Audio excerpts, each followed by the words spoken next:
Hey,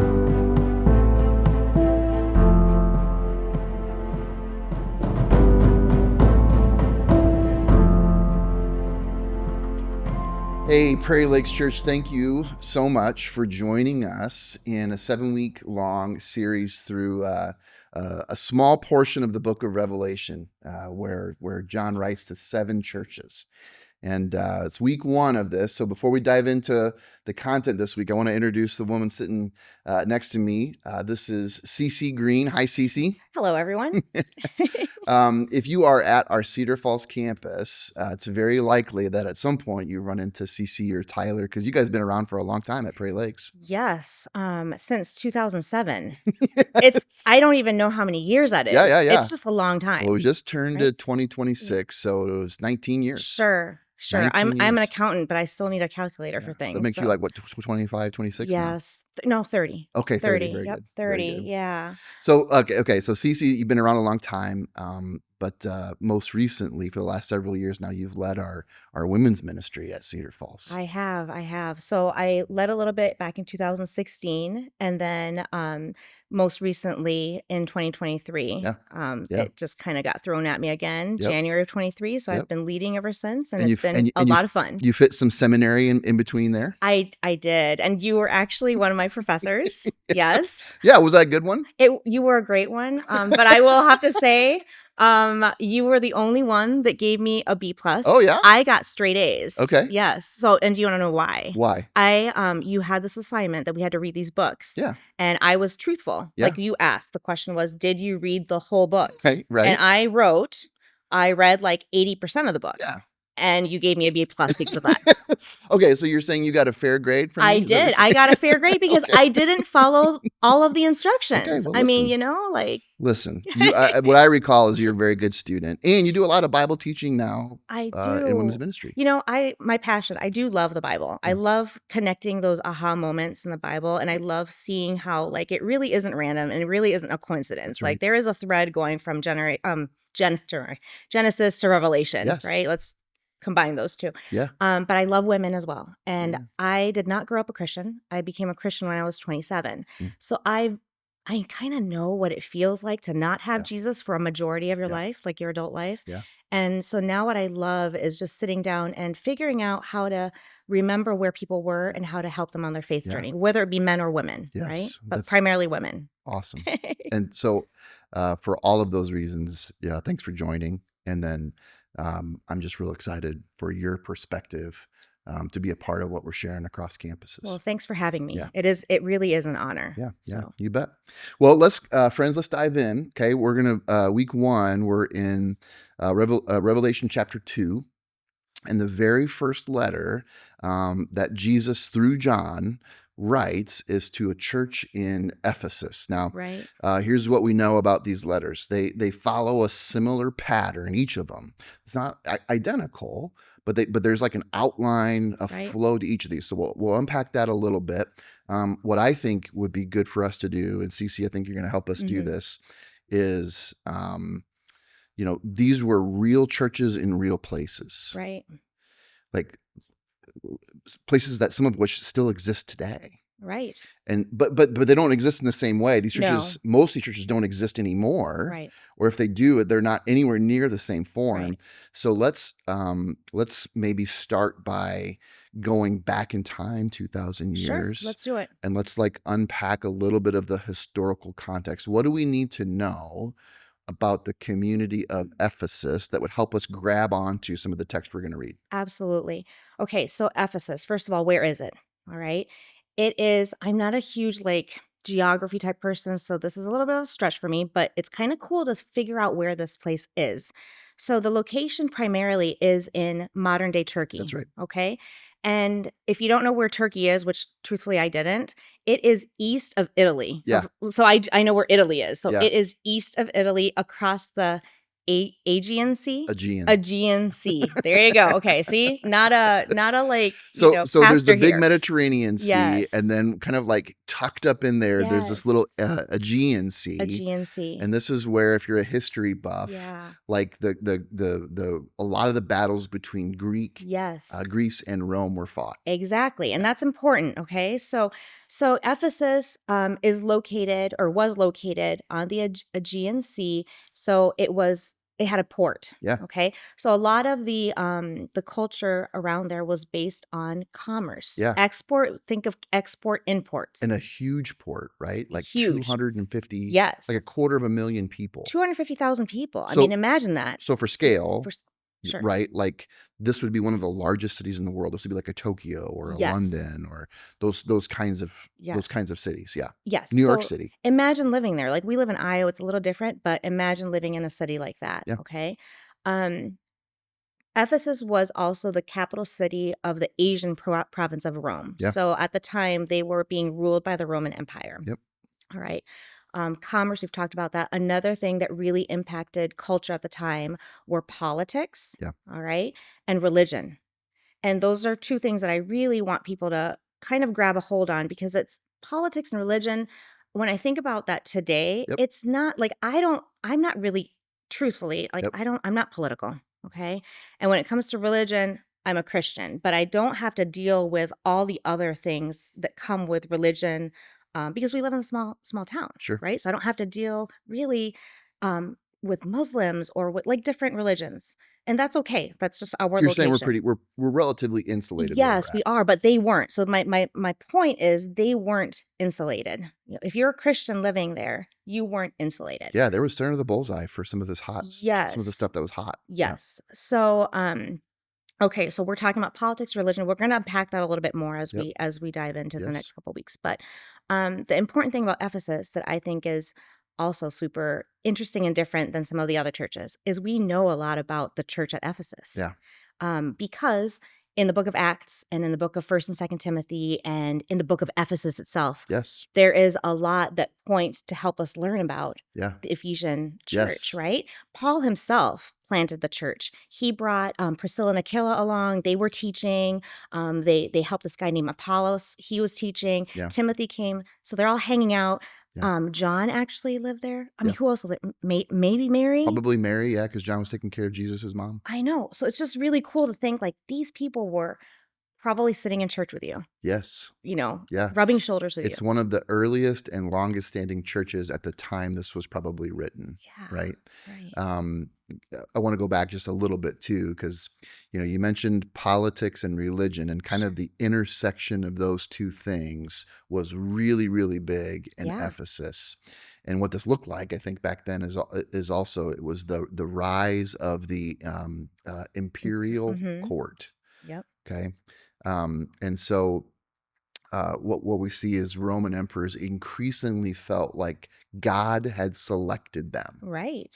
Like Right. when they Right. spoke, they were speaking on behalf of God. Some even elevated themselves as a god. Right. Exactly. And so we start to see these emperors demand allegiance that's not just political, but also has like a divine Right. flair to Mhm. it, a Yes. divine flavor. And we're going to see that kind of thread Mhm. throughout as well. Yeah. The other important thing too at the time when it comes to religion, right? Think Percy Jackson movies, Yeah. like, right? Think Yeah. of the gods like Zeus, Athena.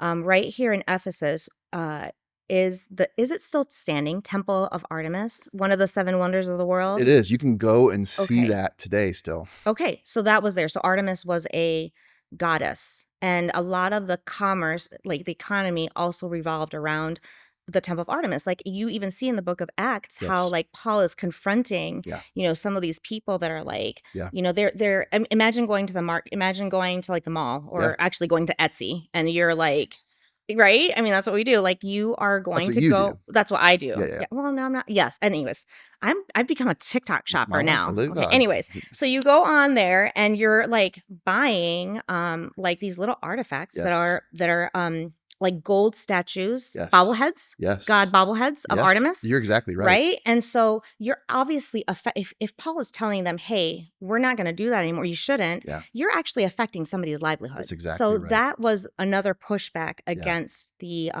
when it comes to religion. Christians were starting to live in a way that threatened some of the most Yes. precious drivers of the Right. economy. Yeah. Exactly. Yeah. Exactly. Yeah. So that's the setting. That's where we're Good. living at the time. Super helpful. Let's move into the text then, right? Okay, yeah. Because there's an outline in Yes. this letter that we're going to see kind of in every single Right. Right. letter. How does that usually flow? Okay. So again, remember, I want our church to remember that imagine that Jesus is sending your church an email. Okay. He's sending you a letter written through somebody else. Okay. So Jesus sends us this letter written through John, Yep. right? But there are a couple of things he does. He reveals who he is. And I think we always have to start and remember who is Jesus, and he tells you who he is. Yep. Then he tells us something he knows about our church. Let's go back to Ephesus. Something he knows about the church of Ephesus, something Yep. good, Yep. and then something bad. Yep. Then he gives them a warning, like Yep. if they don't do the good, if they keep doing the bad things, Yes. something's going to happen. Yep. And then he also gives them a command, something to do that will actually lead them Yeah. to being in God's Yeah. will and being in the promise Yeah. of God, Yeah. right? So that is the structure of pretty much every Yes. church except for a couple, and we'll Yeah. talk about why later. Yes, yeah, Okay? he follows most of that same pattern, Sure. and then when he deviates from that pattern, it's significant in some of It those letters. absolutely is. There are no Yeah, coincidences in scripture. yep. Hmm. So Ephesus, we'll walk through kind of quickly here. Revelation 2:2, Hmm. he says, "I know your deeds, your hard work, and your perseverance. I know that you can't tolerate wicked people. That you've tested those who claim to be apostles or not, and you found them false." And so, what we've already said about Ephesus is that it's one of the longest Hmm. churches at the time of writing, and they had some big hitters there that lived Yes. there, who had Yes. some really solid Yes. teaching, right?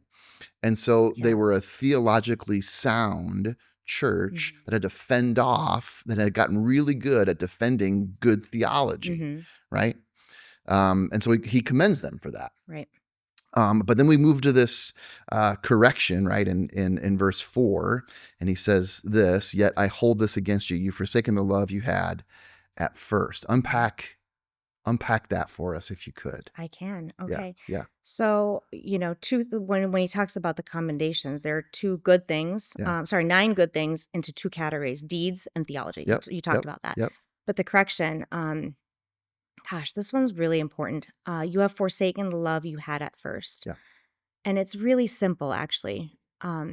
What was the love that they had at first? If you think about that, what's the first love? The first love is loving Jesus.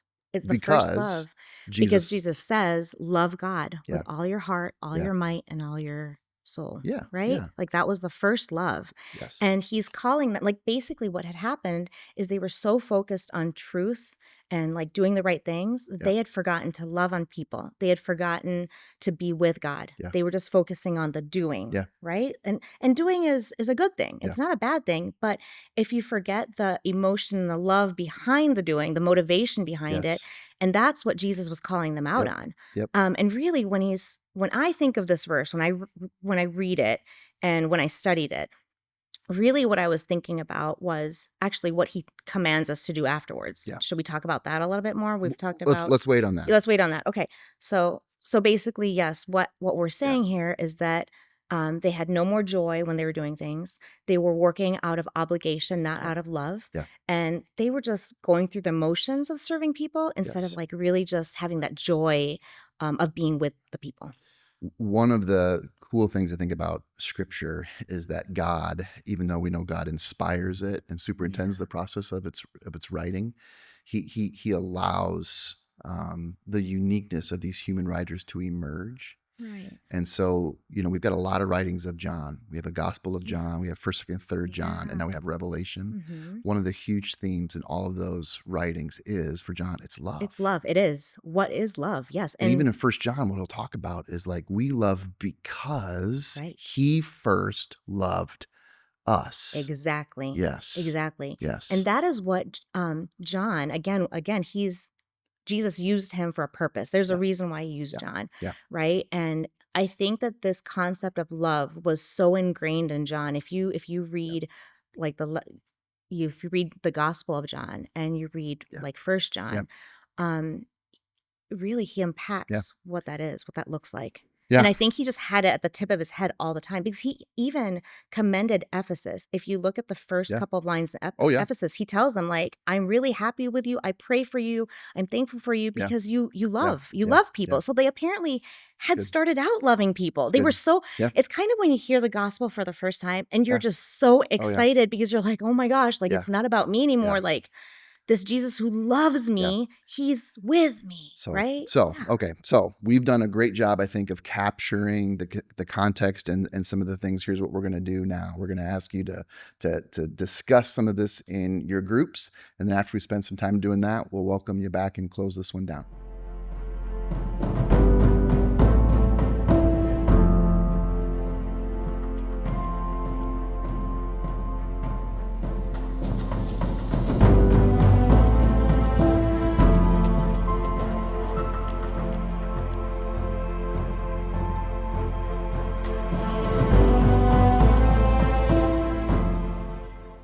I think one of the interesting things, just about not just this letter to Ephesus, but all of them, is it's very likely that when Jesus tells John to write these letters, there was just one letter, but all 7 of them were on the same scroll. Right. Mhm. And there's 7 of them, so that's deliberate as Right. well, right? Mhm. Because he's not just writing to these specific 7 churches, even though he's writing to all churches, and I would say not just back then, but even today. Right. Because what we're seeing is some of the same patterns in these churches absolutely exist Today. still today. Mhm. And so in Ephesus, one of those is this: there are plenty of churches that pride themselves on sound doctrine and deep teaching, and we're not going to be soft on sin and blah, blah, blah. And All the stuff. Jesus in this passage commends that. Yes, he absolutely does. And he says, hey, when you wear that like a badge, what's very likely happening is you're giving yourself a pass on love. Mhm. And love is the most important. Love is the most important thing. It's the most important thing, right?